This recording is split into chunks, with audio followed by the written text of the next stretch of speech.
If you grew up eating Slim Jims, this is in the color Dirty Talk.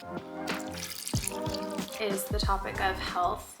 Hello, welcome back to my channel. I am just getting ready to head out to the lab and I'm packing up my bag, so I thought I would show you what I am bringing with me for kind of like a quicker day in the lab. It is a rainy day here today. It's not raining currently, but I know there's always a chance that it will start again. So I'm using my Bagoo. This is a waterproof bag. And then this is a little clutch from Modern Picnic. So I just have a chapstick and a lipstick. This is an unscented lip balm that I get from Whole Foods that I really like. And then my recent lipstick that I've been trying out, which is Dirty Talk from e.l.f. So far, it seems like this formula is a good alternative for the Tom Ford for anyone who's interested. I just have my little wallet with cards and stuff like that, a hand sanitizer, eye drops, a single cough drop just in case, and then my headphones. I could probably also fit my little snacks. So I always like to have some sort of a protein snack on me if possible. So this is just the Country Archer grass-fed beef mini beef stick. If you grew up eating Slim Jims, this is a great alternative for us now that we are healthier adults, right? I used to always eat Slim Jims with my dad in the big trucks. My dad's a truck driver, so it reminds me of that. And then I have my Nugo dark chocolate protein bar. I may or may not eat these, but it's just nice having something just in case. Oh, and I also take a few of my Earl Grey teas. You just never know. One of the benefits of this bag is that it can fit my laptop, which is ridiculously large. Looking back on it now, I should have gotten a smaller laptop, but I got this during my first year as a PhD student and times were just different then. Lastly, I have my keys. I do still carry my birdie on here. I am going to pop on my rain boots and my trench, and then I will be off on my way. I almost forgot. I also have my water bottle here. I have been tempted to get one of those Stanleys that everyone seems to have, but $45 for a water bottle is hard for me to justify. If you think I need the Stanley, comment and let me know. Oof, my ankle is still sore.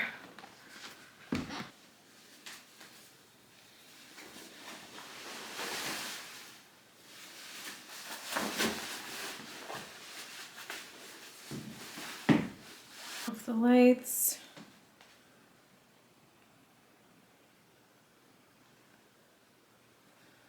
All right. I absolutely love this scarf. This is from Amazon. I've been in the market for a good, just throw on black scarf that can transition from fall to winter to spring, and I feel like I finally found it. So I'm going to head in now. I'm meeting with a student in about a half hour.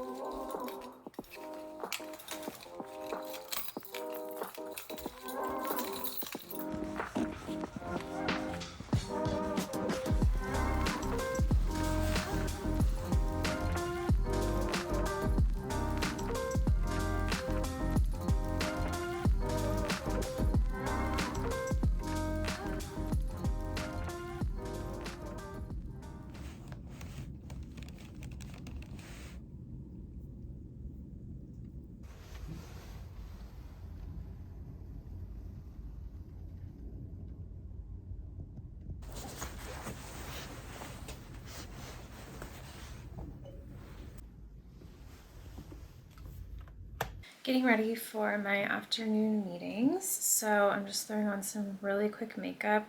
I'm about to put on this e.l.f. lipstick that I think I mentioned in an earlier clip. This is in the color Dirty Talk, and it's really nice quality for drugstore. It has a magnetic closure, great for when you throw it in your bag, and the formula I feel like is similar to the Tom Ford. So the lipstick that I've been wearing for years now is Tom Ford Spanish Pink, and so I've been looking for some less expensive drugstore alternatives, and so I've been trying this one out. There's hair on it. The color is definitely not the same as Spanish Pink. It's less peachy, but I feel like it works.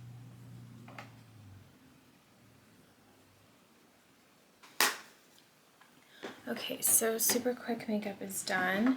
Like I said, I have some afternoon meetings. I had a meeting this morning and I ended up working out after the meeting.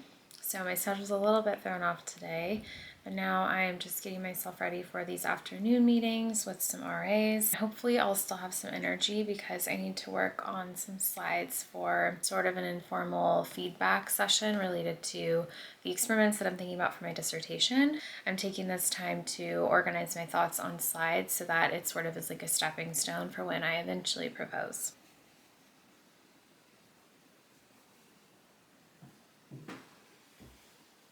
Just sat down at my desk, had a couple of bites of a lunch salad that we prepped for the week. I need to do a little bit of prep for my meetings with my RAs. Hopefully I will have energy afterward to continue working on my own stuff. I'm going to meet with my RAs and see if they can help me with some stimuli development. I'm starting to think about how I need to modify some pre-existing stimuli that I developed for my master's in order for it to work the way we want it to for my dissertation. So that is my plan.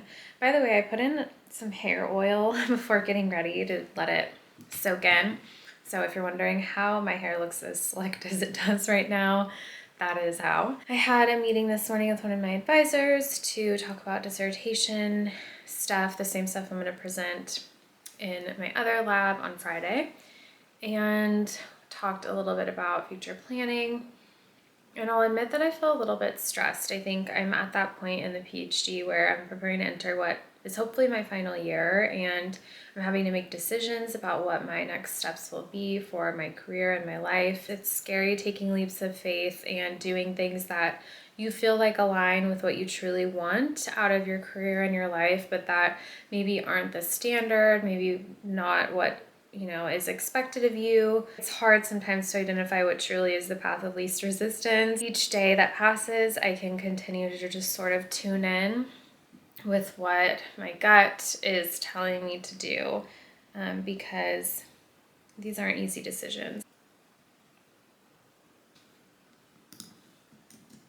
So I just finished up with two of my afternoon meetings, and then I have my third in like 25 minutes. I just remembered that I'm supposed to be making an all-day stew today. In the next 20 minutes, I'm going to quickly wash and peel the carrots. Thankfully, a lot of this is easy. Like, it takes frozen pearl onions and frozen green beans, so it's pretty straightforward, but I'm going to see what I can get done right now. This baked beef stew has been a go-to weeknight dinner of mine for years now. I start off by peeling and chopping a few carrots and adding about a 1/4 cup of flour to my pot, which already has a pound of stew in it. The flour helps to thicken your sauce. Some salt and pepper, and then about a 1/2 bag of frozen green beans and around 15 or so frozen pearl onions. The proportions here really depend on your preference. You could also do fresh ingredients if you prefer to. I almost forgot my potatoes. I'm using red ones here. Russets work great too, and the size of the cuts really depend on how you like to eat them. Just remember, the larger pieces will take longer to cook, so if you're in a bit of a hurry, you can make them a little smaller. And the same goes for your stew meat as well. I give it a mix, and then next I add a spoonful of brown sugar. You can see that I have just broken it up a bit here so that it distributes throughout. And then I'm going to add a bit of beef broth starter to pair with the water. If you have beef broth, that's great too. I'm only using a couple of cups of water here. If you want it thinner, you can add a bit more. It's all preference, and this is a hard recipe to mess up. Finally, the star of the show is the red wine. This bourbon barrel cab has been our trusted selection for years. It's affordable and works great for cooking or for drinking. I recommend between a 1/2 to a whole cup here. As you can see, I wasn't feeling shy. Now, once you're done adding the wine, you're going to cap this and put it in the oven at 250 for anywhere between 4 to 6 hours, depending on when the meat becomes tender. We love it with some crusty buttered bread. We did it.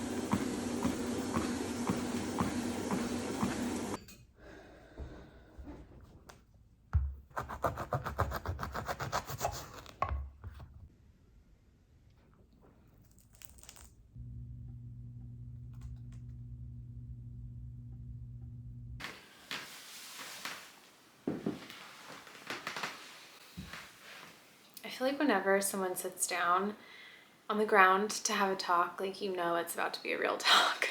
I just finished up giving a presentation in one of my labs. I shared sort of the preliminary ideas and plans that I have for my dissertation, which is currently a series of 3 experiments. That's what I'm planning to do. It's always useful having others sort of raise points or questions that maybe you haven't considered. But I wanted to sit down today and have a bit of a chat. I think it's only fitting if I share what has gone on over the past couple of days. This week has been a tough one for various reasons, and I don't want to go too far into everything, but I think one of the main things that I just want to touch on is the topic of health, and particularly with maintaining and supporting health during your PhD. Earlier this week, yesterday actually, I went to the dentist. I'd been dealing with some tooth pain, long story short. Went there, got x-rays done, my teeth look great, and the dentist basically told me, you know, I think that it's probably just due to stress from your PhD, and made kind of a comment about how, like, it doesn't help your health. And I think that is something that maybe not everyone realizes. If you are out there getting your doctorate and you can relate, please let me know.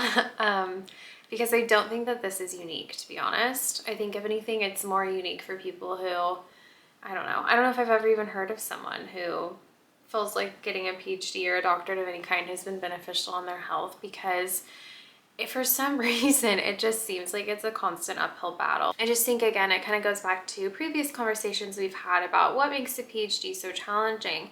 And I do think one of them is that the sort of chronic underlying stress, even when you don't necessarily realize this is a really stressful week, that kind of chronic underlying stress, it can take a toll over time the way stress does. And because you're sort of in it for so many years, it can take a rather large toll over time.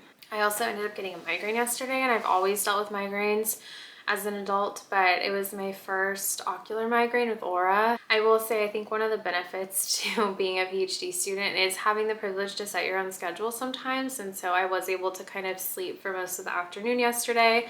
Thankfully, I had gotten a lot done in the morning, and so I was able to do that, which I'm grateful for. That happened, and then some family stuff happened too, and so that's another thing.